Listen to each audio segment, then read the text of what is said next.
500 से ज्यादा लोग जहरीली शराब पीने से मर चुके हैं। इसके प्रति दुख प्रकट करने के बजाय माननीय मुख्यमंत्री और डिप्टी सीएम ऐसा विलाप कर रहे हैं अतीक अहमद के मरने पर जैसे लगता है कि उनका कोई सगा रिश्तेदार की मौत हो गई हो। एक गुंडा, माफिया, आतंक, अत्याचार, अधर्म का प्रतीक गैंगस्टर का अंत होने पर लोग बहुत दुखी हैं। तो जिस मुख्यमंत्री ने कभी आंसू नहीं बहाया, दुख नहीं बहाया, दुख प्रकट नहीं किया, वो मुख्यमंत्री अतीक अहमद के मारे जाने पर अब दुख प्रकट कर रहे हैं। तो बिहार में 500 से ज्यादा लोग जहरीली शराब पीने से मर चुके हैं। उनके प्रति आंसू बहाने के बजाय, उनके प्रति दुख प्रकट करने के बजाय माननीय मुख्यमंत्री और डिप्टी सीएम ऐसा विलाप कर रहे हैं अतीक अहमद के मरने पर जैसे लगता है कि उनका कोई सगा रिश्तेदार की मौत हो गई हो।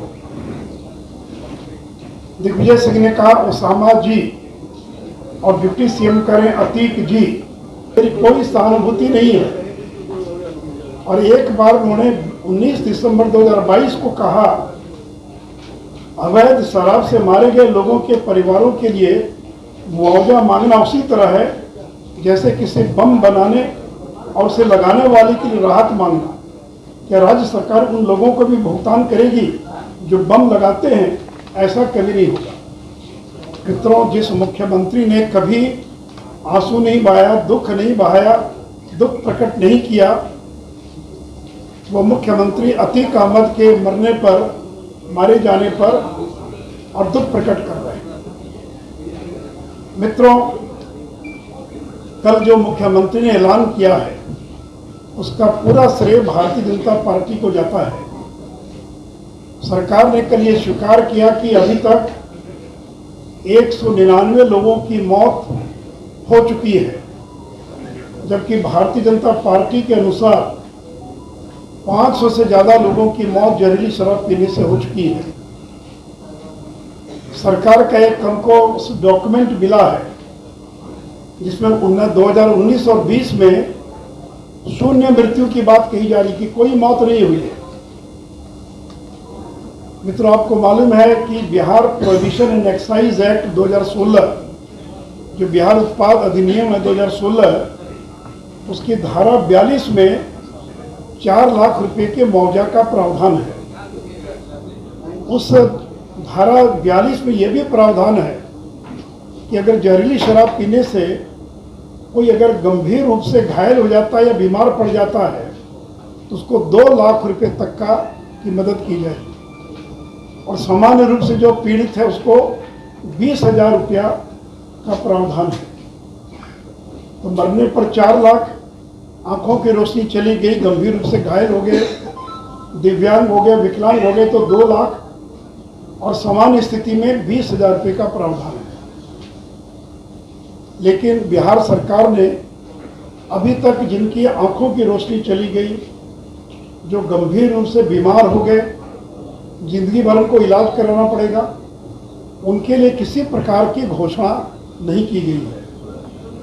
और जो मुआवजे की प्रक्रिया है उसको इतना पेचीदा बना दिया गया है कि अगर पोस्टमार्टम रिपोर्ट नहीं है, अस्पताल में भर्ती कराए इसका प्रमाण नहीं है, शराब विक्रेता लोगों को चूंकि आपने विलंब किया देने में, कानूनी प्रावधान है, आप देकर कोई एहसान नहीं कर रहे हैं, क्योंकि एक्साइज एक्ट की धारा 42 में प्रावधान है। अगर प्रावधान नहीं होता तो 2016 में गोपालगंज के खजूरबन्नी में 19 लोग जो मरे उनको 4 लाख का मुआवजा क्यों दिया आपने?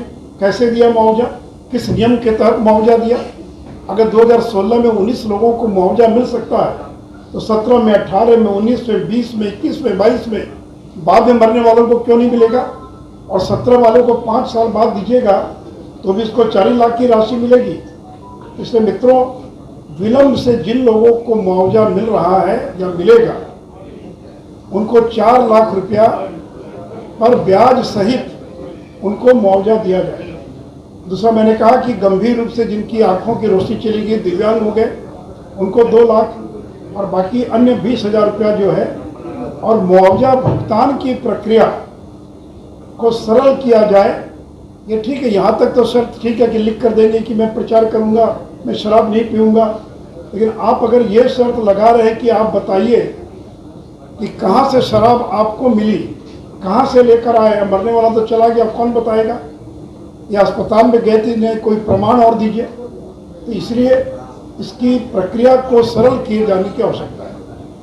मित्रों, अभी तक जब से शराबबंदी लागू हुई है 5,17,000 लोग अभी तक गिरफ्तार किए जा चुके हैं। 5,17,000, 3,61,000 FIR दर्ज हुआ, मुकदमे दर्ज हुए, और इसमें जेल जाने वाले या मुकदमे जिन पर दर्ज हुए उसमें 90% अनुसूचित जाति, जनजाति, पिछड़ा वर्ग के लोग हैं। और इसलिए हमारी ये मांग है, भारतीय जनता पार्टी मांग करती है कि सरकार को आम माफी का ऐलान कर सभी मुकदमे वापस लेना चाहिए। इसके पहले भी कई बार सरकारों ने मुकदमे वापस लिए हैं, अलग अलग राज्य सरकारों ने, बिहार में भी। तो जितने मुकदमे चल रहे हैं शराबबंदी से जुड़े हुए, यानी 1 अप्रैल के पहले के जितने मुकदमे FIR हैं, उन सारे मुकदमों को विड्रॉ किया जाए, वापस लिया जाए। और अभी भी जेलों में 25,000 लोग बंद हैं। बिहार की जेल की क्षमता 55,000 और 25,000 यानी आधे लोग बंद हैं जो शराबबंदी के अंदर जेल चले गए। तो वैसे लोगों को तत्काल जो है और रिहा किया जाए। साथ ही साथ शराबबंदी के मामले में जो जेल गए उनके लिए अलग से जेल की व्यवस्था की जाए। ये अलग से डिटेंशन सेंटर, जैसे बच्चों के लिए अलग व्यवस्था होती है, रिमांड होम और बाकी जैसी व्यवस्था रहती है। बेचारा शराब पी लिया, नहीं पीना चाहिए, शराबबंदी है, उसको आप शातिर अपराधियों के बीच रखेंगे। जेल के अंदर तरह तरह के अपराधी हैं। और ये मेरा सुझाव नहीं, ये सुप्रीम कोर्ट के संजय किशन कौल जो वरिष्ठ जज हैं, उन्होंने एक अपने मुआवजे की तो घोषणा कर दी, लेकिन जो मुकदमे हैं, अब इतनी बड़ी संख्या में मुकदमे कि कोर्ट कोई दूसरा काम नहीं कर रहा। कोर्ट के पास एक ही काम है। कई बार पटना हाईकोर्ट ने, सुप्रीम कोर्ट ने फटकार लगाई कि उनको दूसरा काम भी करें या केवल बिहार के शराबबंदी के मामलों में बेल पर ही बेल की सुनवाई करते रहें। तो जेलों के अंदर जगह नहीं है, इतनी बड़ी संख्या में लोग बंद हैं, कोर्ट के अंदर दूसरा कोई काम नहीं हो रहा, केवल शराबबंदी से जुड़े मामले हैं। तो अगर आप आम माफी का ऐलान कर देते हैं, मुकदमे वापस ले लेते हैं, तो वैसी स्थिति में जेल में भी जगह हो जाएगी, कोर्ट के ऊपर जो बोझ बना हुआ है वो बोझ भी और कम हो जाएगा। साथ ही साथ सबसे आश्चर्य की बात है कि 6 साल में सरकार के अनुसार 30 घटनाएं घटी जहरीली शराब से। हमारे अनुसार ये संख्या कम से कम भी नहीं तो 60-65 से कम नहीं होगी। लेकिन एक मामले को छोड़कर किसी मामले में किसी माफिया को आज तक सजा नहीं हुई। ये सरकारी रिकॉर्ड बता रहा है।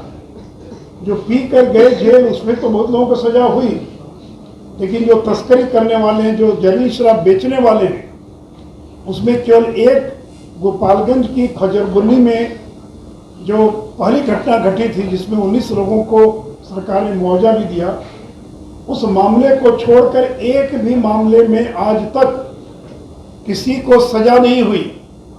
आधे से ज़्यादा मामले में चार्जशीट फाइल नहीं हुआ, आधे से ज़्यादा मामले में ट्रायल शुरू नहीं हुआ।